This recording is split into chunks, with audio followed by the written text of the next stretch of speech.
Hello folks, my name's David Edgar. I'm the host of Heart and Hand, the Rangers podcast, and I'm joining you today after Rangers' 2-1 victory over Aberdeen at Pittodrie. Well, that was an interesting game.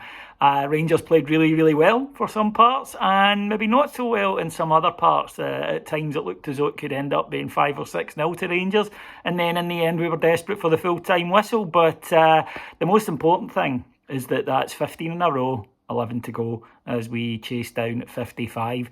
The manager picked the team I think most of us thought we would get after last week. The only change was Yanis Hadji coming in for the injured Kemar Roof. And Rangers had a chance straight away, actually, a long ball over the top.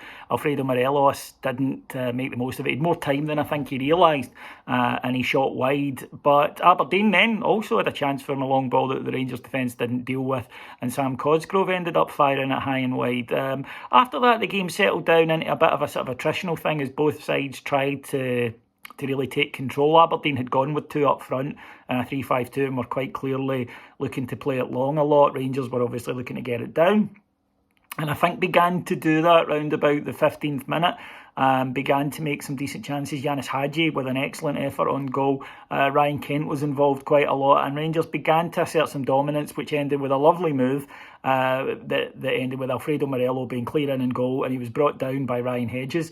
A penalty and a red card. Some people have said they didn't think it was a red card because of the double jeopardy rule. The double jeopardy rule only exists if you've made a legitimate attempt to play the ball. And again, I've seen some people saying, well, he didn't mean it. He did mean it. If you look, first of all, his arm comes out to try and pull Alfie back. When he sees that isn't happening, he lifts his knee very high as he's running. It's not a natural stride pattern. He took a gamble. He thought, I'll try and clip him, claim it's an accident, see if I get away with it. He didn't, and the referee was right under the rules to send him off. But Aberdeen weren't further punished because of a terrible penalty from James Tavernier. He sent the keeper the wrong way, I suppose, but he sent the ball the wrong way as well, as he put it quite well wide of the post, actually. And Rangers were left a man up, but not a goal up. They did then get the goal though after 32 minutes, and what a goal it was. And again, fair play to James Tavernier. He was involved in the build-up. Excellent play from him and Ryan Kent as he set up Alfie for a turn and shot in the box, and he smashed it into the bottom corner. Classic Alfredo. Brilliant finish from him. What was important to me was psychologically, having missed the penalty and it being such a bad miss, Rangers could have felt sorry for themselves for 5-10 minutes, but didn't, and got that goal. And then up to half-time were the utterly dominant team. Into the second half, it was a case of could Rangers get the second, and we thought to put it to bed. And they did, after, again, an excellent start to the second half, made a number of chances. Some superb play out on the right-hand side, cross-fizzed in. There's Ryan Kent with a beautiful backheel flick to Alfredo, who takes the touch, steadies himself and puts it away into the corner. Alfredo has traditionally in his time at Rangers had a brilliant first half of the season in terms of goal scoring, and then maybe not so much in the second. Well, he hasn't had his usual goal scoring season this year. Imagine if it's the second half of the season he starts putting the goals in. That will be a frightening thought for the rest of the league. At 2-0 and playing 10 men and knocking the ball about the way we were, it looked as though it was game over. But Rangers somehow managed to concede an absolutely horrendous goal to Aberdeen. You cannot get done on the counter when the opposition are down to 10 men, you're 2-0 up and you're away from home. But somehow Rangers contrived to. I don't think Balogun, Tavernier or Aribo cover themselves in glory at this. And somehow Johnny Hayes gets through, able to square to an unmarked Matty Kennedy, who puts it away for 2-1.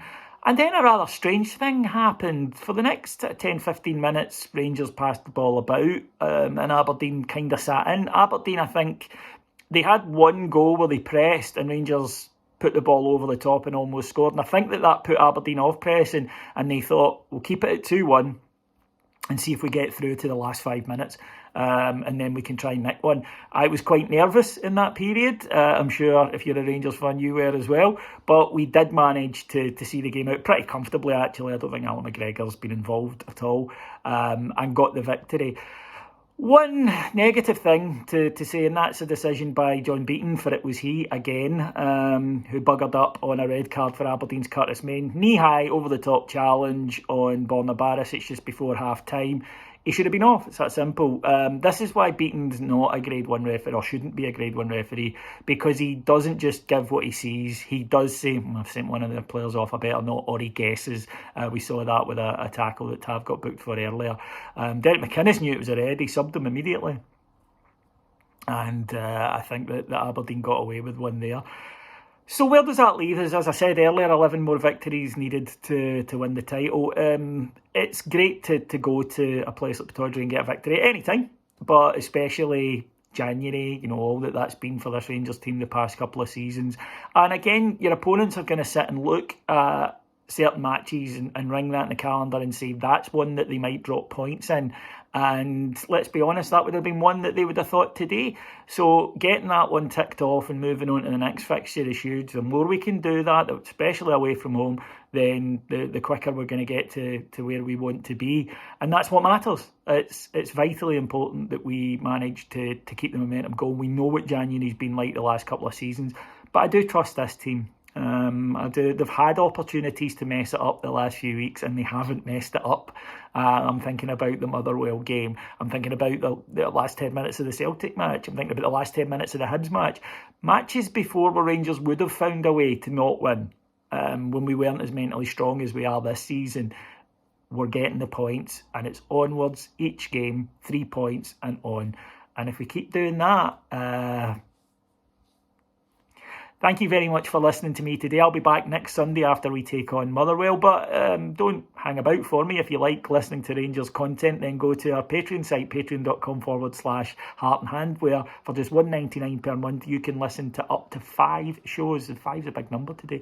5 shows every single day on all things Rangers. So join me and the 5,000 other people who are subscribers, and I think you might enjoy it. But until then, have a wonderful week. Please stay safe, and I'll talk to you then. Take care. Bye-bye.